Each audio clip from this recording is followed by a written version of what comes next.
Hi friends, next நம்ம ஜொமோட்டோவில் வந்து பார்த்திங்கன்னா 2வது ஆர்டர் இது வந்து பார்த்திங்கன்னா கேஎல்ஜி டிஃபன் சென்டர் அப்படின்ற ஹோட்டலில் இருந்து நம்ம இந்த டைம் வந்து பார்த்திங்கன்னா டிஃபன் ஆர்டர் போட்டிருக்கோம். எந்த மாதிரி கொடுக்குறாங்கன்னு பார்க்கலான்னு சொல்லிட்டு வந்து பார்த்திங்கன்னா எப்பயுமே நம்ம ஆர்டர் பண்ணி வாங்குறது தான். ஒரு பரோட்டா, அதுக்கப்புறம் கீ பரோட்டான்னு ஒன்று வந்துச்சு. சரி அது எப்படி இருக்குன்னு பார்க்கலான்னு சொல்லிட்டு அது ஒன்று, இட்லி, அப்புறம் பொங்கல் ஆர்டர் போட்டிருக்கேன்.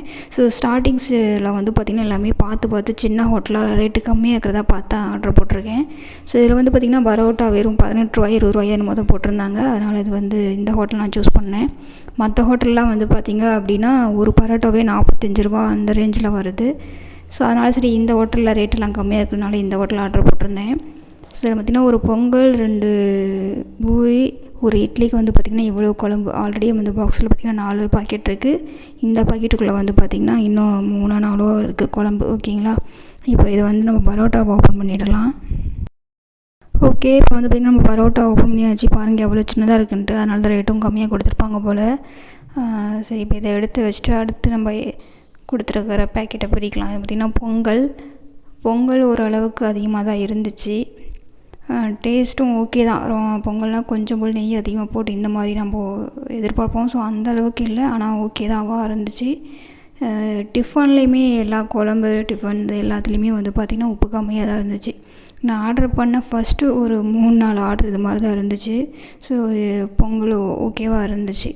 ஸோ அடுத்து வந்து பார்த்திங்கன்னா நம்ம இட்லியும் ஆர்டர் போட்டிருக்கோம். ஸோ அது எப்படி இருக்குன்னு பார்க்கலாம். இதுலேயே இன்னொரு பரோட்டையும் வச்சு இட்லியும் வச்சுருக்காங்க. ஸோ அப்போ நம்ம ஓப்பன் பண்ணது கீ பரோட்டான்னு நினைக்கிறேன். இது கொஞ்சம் பெருசாக இருக்குது. ஸோ இது ரெண்டுமே உங்களுக்கு பார்க்குறக்கு ஒரே மாதிரி தான் இருக்கும். எது நார்மல் பரோட்டா, எது கீ பரோட்டானே தெரில. அந்த பரோட்டா ரொம்பவே சின்னதாக இருந்துச்சு, ஆனால் காசு வந்து பார்த்திங்கன்னா அதிகம். இது நார்மல் பரோட்டா வந்து பார்த்திங்கன்னா 20 ரூபா. ஓகே, நீங்கள் பார்த்திங்கனாலே தெரிஞ்சிருக்கும். 2 பரோட்டா, ஒரு இட்லி, ஒரு வெம்பொங்கல் தான். அதுக்கு பார்த்திங்கன்னா குழம்பு 2 பாக்கெட்டில் குழம்பு, இது தேங்காய் சட்னி, இந்த பார்த்திங்கன்னா தக்காளி சட்னி இருக்குது. ஸோ அது இல்லாமல் இந்த கவரில் பாருங்கள், இன்னுமே வந்து கவருக்குள்ளேயே பாருங்கள் என்ன 2 பாக்கெட் இருக்குது. எல்லாமே வந்து பார்த்திங்கன்னா கவர் ஃபில்லாக தான் கட்டி கொடுத்துருக்காங்க. அதாவது அதிகமாக தான் இருக்குது. இந்த ஒரே ஒரு இட்லி, ஒரு பரோட்டாவுக்கு வந்து பார்த்திங்கன்னா குழம்பு சட்னிலாம் எவ்வளோ கொடுத்துருக்காங்கன்னு பார்த்திங்கனாலே தெரியும்.